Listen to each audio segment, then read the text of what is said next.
What is up guys, welcome to another video. This one, real short and sweet. We're working on the B series turbo again, the B18C with the GD35, and this particular video is just something that probably would have helped me out back in the day when I first started on the old B series, D series, H series, all very common. Just the orientation and the assembly of the valve train, or in particular the actual cam followers. Perfect.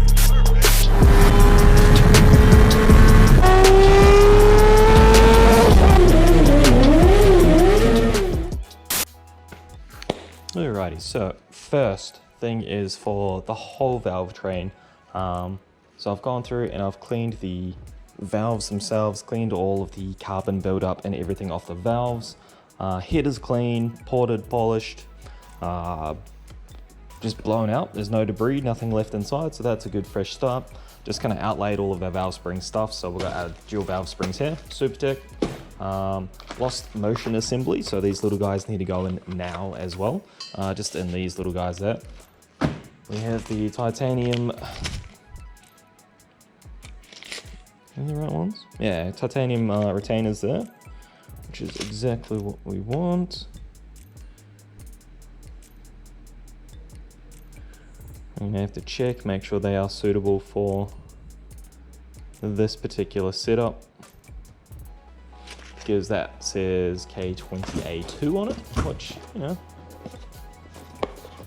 we'll have a look at the part number, see what we got.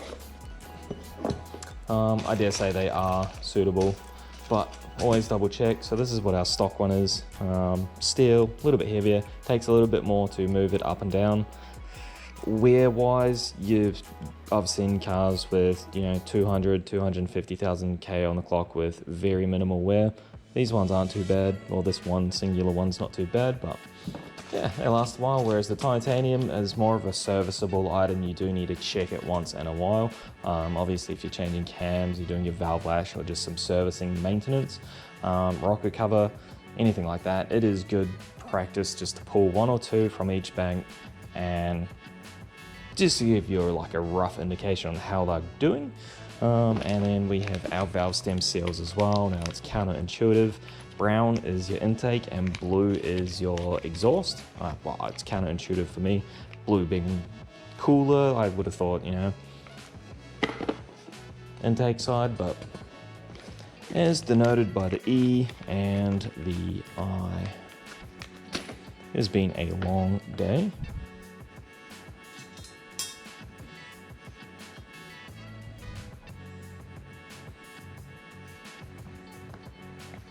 So what we need to do quite literally first, before anything else, put our spring seats in. So these go on before you put these guys on, because they aren't designed to come back off, and these will not fit over them.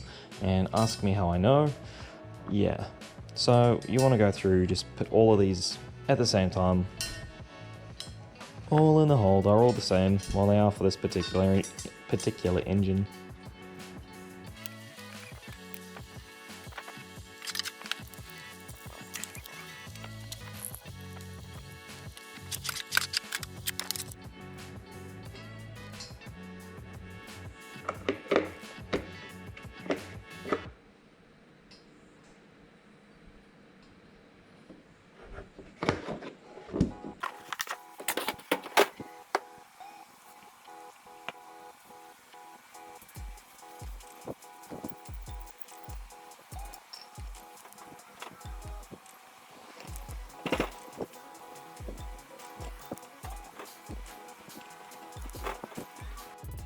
Right, now valve grinding time, or valve lapping I should say.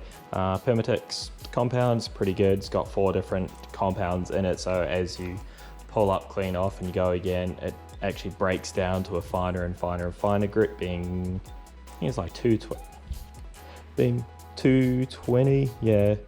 So coarse to fine, so this stuff's pretty good.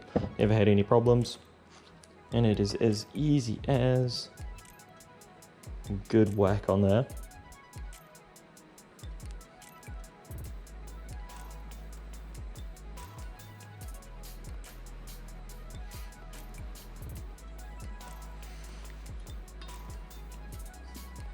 Just push that through. Boom. This guy here.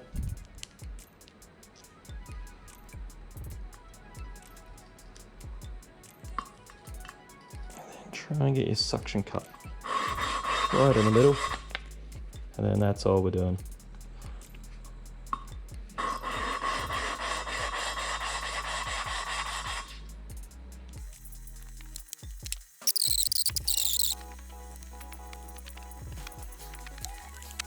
Beautiful. Now, we have all of our lapping done. As you can see, got all our valves back in. I put a bit of oil down each of the valve stem seals and just down the valve stems themselves, just to, you know, lubricate it as we push them in. Made sure everything is clean before it went in. Now with these guys in, the reason I like to put the valve stem seals in first is so we can actually put the cylinder head down. I would do it slowly if I was you, but yeah, up to you. So we put that down. Our valve stem seals actually hold the valves in, which means we can now go ahead and start installing all of our valve train components, which is, yeah, bloody good.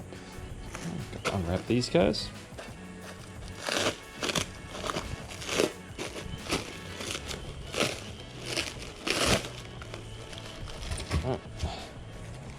And it's a very simple process. So the unit that I use is just one of these. You can pick these up off just most online shops that deal with Honda parts, eBay obviously, things like that. Very, very inexpensive. There's a few different ones, so make sure you get the ones suited for whatever you're building. This one obviously B series, H series.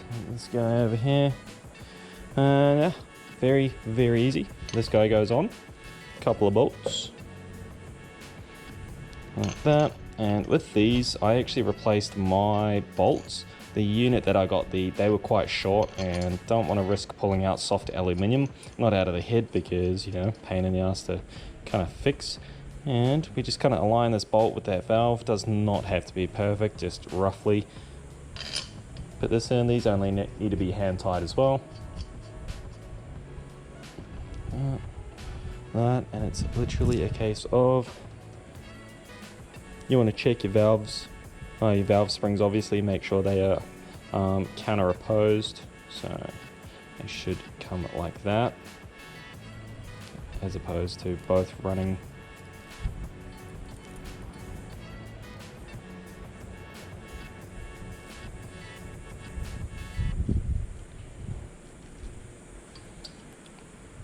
So once you've checked your valve springs, they are pretty bloody stiff, whack them in. And this is, at this point, if you've gone and put your valve guide seals or valve stem seals in and not put in your bases, you are kicking yourself real hard in the butt, because it's pull them all out, replace all the seals again to get them back in, because yeah, obviously they don't slide over. And open up these bad boys. These are our titanium retainers. They retain the spring on the actual, give me that. Oh, it's not even an open top. But yeah, they actually retain the spring on the valve itself. So you can just go one at a time, so you don't have them floating around everywhere. Very nice little unit. It just goes and sits right there, right on top.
get your retainers, put some of that oil on the inside. So what that's going to do is that's going to help it.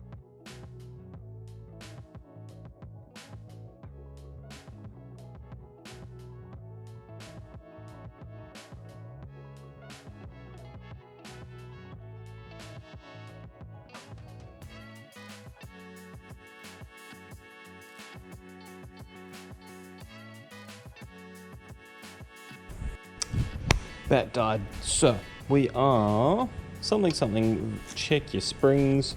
So you just want to make sure that they're clean. Obviously coming straight out of the packet, they are clean.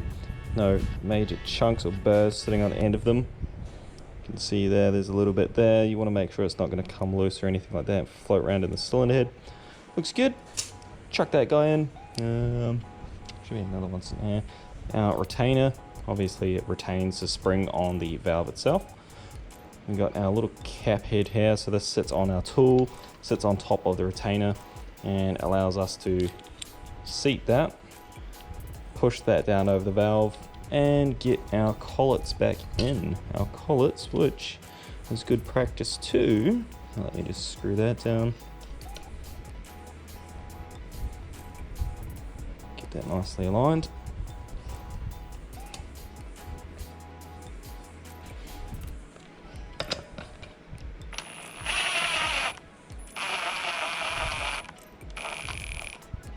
Good practice to just soak them in oil first. So the oil on them will help you to, bit of metal there, get these valve collets, these keys, whatever you want to call them, to actually hold onto the side of the valve.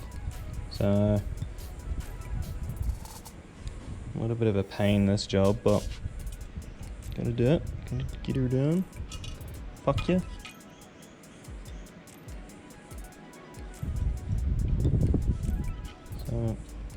With the magnetic screwdriver, you can kind of place it on the side. So at the top there's a little kind of groove that will hold on to the side of the valve stem. So you just kind of put it in like that. Get your finger if you can fit it in there. I've got small lady hands, so it works for me. And then the oil helps it stick and hold on to the little notch at the top of the valve. It's a little bit more tricky when it's actually all together and you got to avoid the spring and stuff, but not the end of the world.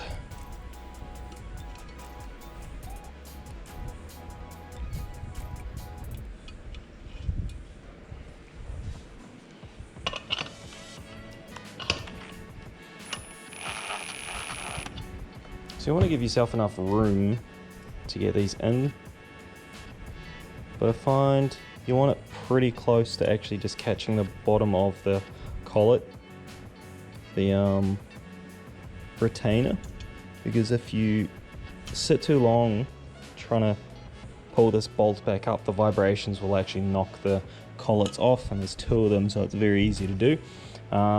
So the closer, the less travel this has to come out, the less vibration, the less likely these little bastards are going to fall off. It's a very tedious job, but I'm going to do it.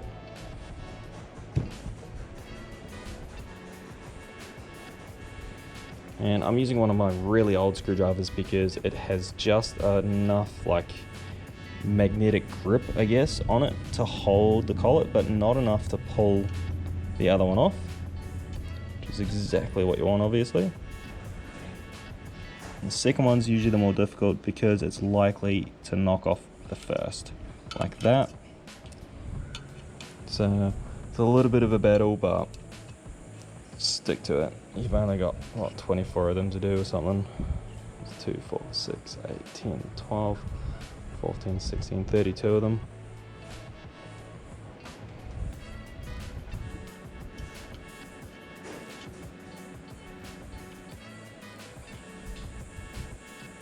And even with the screwdriver just sitting there, holding it, sometimes you can get away with just backing it out slowly. Like that. I can take the tool off.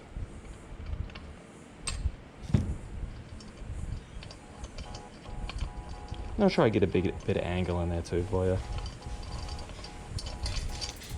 That is our first two done. You can see you got to check that both of the collets are seated in there properly, that the valve is, you know, not floating around in there, it's not looking weird, that the actual retainer has seated and sat inside this second spring here.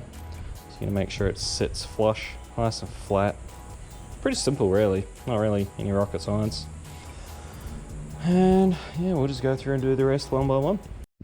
So here we've got the cam flowers or rocker arms, many different names for these kind of things, but you can see the basics are the cam runs through here, rolls around, you got your VTEC lobe in the middle with your lost motion assembly sitting underneath, that's that spring there. So what that spring does, it takes any slack out of this, so it partially follows the cam but not locked in, or else it's just going to flop around in there. You're going to have a real rattly idle. It's going to be really quite noisy once these get soft. These are actually aftermarket, they are skunk too, for bigger duration cams, or if you're just looking to upgrade or refresh your head. I've just installed the, what are these? These were VTEC, yeah, VTEC valve springs, dual valve springs and titanium retainers for a turbo engine. This is getting the 18C7 cams, and I was just starting to install these and realized that I just do it off the top of my head now. And when I first started, it was actually a real nightmare. Everything from the location of these rods to the pins and everything else that kind of goes into these little fiddly tiny little things. So first thing you want to do, take these rods, make sure they are clean. Now presuming you've already got it disassembled, if not, on the ends are two little bungs, which are in fact these little Allen boys. So you can take them out, there's three, 1, 2 and 3. This one here, you can actually just put something into the end and push the rod back out this way. These rods are in fact threaded on the ends as well. Not that end, this end here, so you can put a bolt in there. You just got to make sure obviously you get the right thread and whatnot, and you can just pull that out just to get them out, because they are tight, they are fairly tight in there.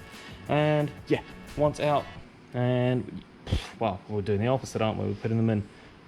Orientation wise, does not matter which way they go back in or out, they are identical. So both are exactly the same, they can go either side, but they do need to go in a particular way. So this little pin, this little notch here, needs to sit here. So there's one there and one there, and you'll see this will come all the way up and line up with this guy, and then each side has one of these, and again you can put a bolt in the end of them. That'll focus. You can put the bolt into the end of them just to pull these out. You can see the little oil seal, so that gets oil pressure and that sits in there. See the little nozzles on the end? So oil pressure gets yeeted into here, flows all the way out and flows into these guys here. So that is our VTEC. So hydraulic pressure builds up in this rod, pushes these pins across. You can see this lovely big old locking pin here, and essentially locks this lobe, which is our VTEC lobe, to these two, so they are in fact all now on a high cam. Probably best to watch a few YouTube videos on the actual full fundamentals of VTEC, but that is the basics. This little guy locks it all up, boom, VTEC race car mode. And this guy is what provides the oil pressure, so these need to go in and be facing up. Other than that, rod either side. If one rod goes in and gets a little bit jammed up midway, just try the other one, see if that will slide through.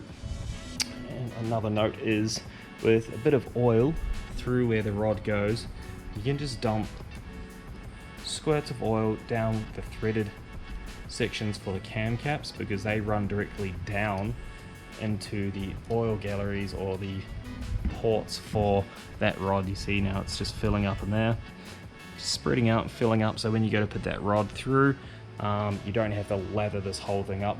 You can easily slide it through as you go. Now assembly wise, pretty straightforward too. These are all identical, every single one of them identical. There is 3, and this one here, unlike the K series has a spring and a cap that come apart. This is locked in, it is just one piece.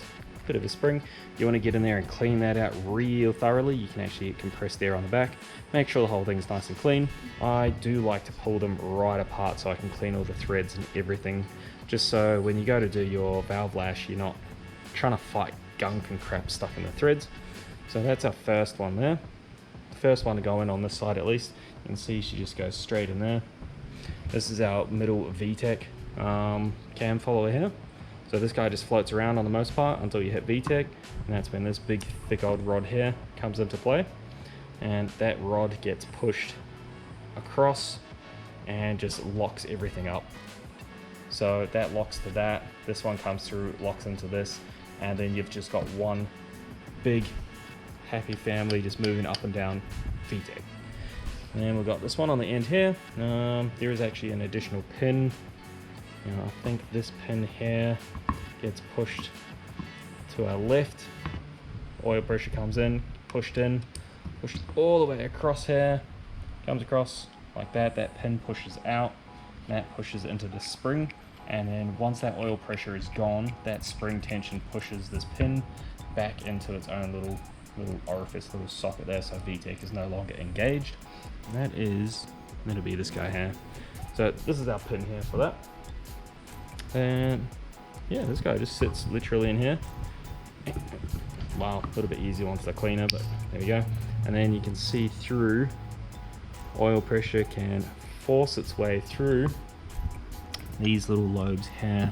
So that's where it will come through, push through, and yeah, Bob's your uncle, you got VTEC. So that's our basics of it anyway. We'll take this guy off here. First one that needs to be done is this guy here, and we want to feed these all the way back through. Take note that if it is like this in this situation, you must do your valve clearances once all of this is done. So not a biggie, you just wind them all the way up until it gets tight. So just finger tight, you don't want to send it all the way home, just like that. Chuck a nut on. These can go either way, doesn't matter. We're going to do that with both.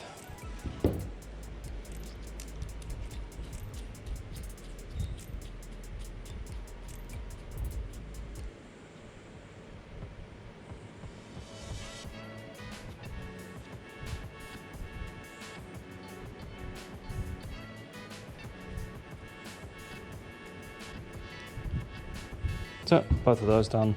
Grab our first one. Bit of oil in there. Just helps start up.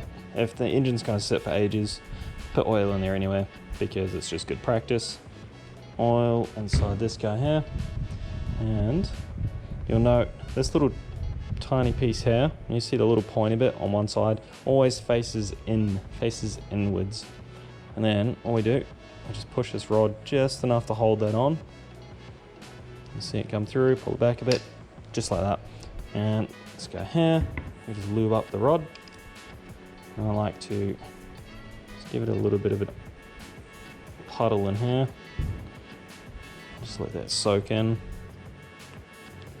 Make sure she spins freely, nicely. You don't want to not have VTEC. And that's that one done. Now we're not going to put that one in straight away because there is a tiny little pin on this side. Note when I said the other side had that little triangle, this one has one too, and this side also has this little locking. I see a little pin just there, a little locking pin. So we want to get him out. Just a pair of pliers. And tap the other side.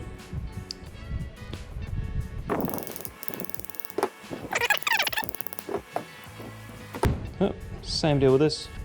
Squirt some oil in. Oil that gets squirted in there, just tip it upside down. You can just run it back out through the hole because it has that hole for VTEC through there. You just let it run out. And that lubricates the outside of that. This one here, you just want to make sure it spins freely in there too, back and forward. No debris or anything coming out. So that's good there. And then these two need to go in together. Because of that little locking pin, it needs to sit in that little groove in here, just like that. Grab both, and you can just kind of shimmy them in. And then the trick is get one in and then try and locate the other one. So that's our two in. You notice this does not go down, whereas these ones do, that won't go down. So on the side, you need to push that little spring piece in and push that down. And you can see now it moves freely in there. And that is this little guy here. So that kind of protrudes just enough, and you need to just push it in, or actually it's this way up. You need to push that in to get that side to drop down. And that is literally it. You want to just move this back and forward, make sure it still moves freely. That is it, until we need to get to the valve lash later on when the head's installed. That's it, and you just repeat this process for all of the others. And then once this end is all the way up here, you can put in your little pin. There are two different pins. There's a second one, so that's our second one there. Boom, boom, just like that. And then your cam caps will sit on the top. If your cam caps don't sit, you just need to swap these two over, because one is proud, one sits higher than the other, you can see there.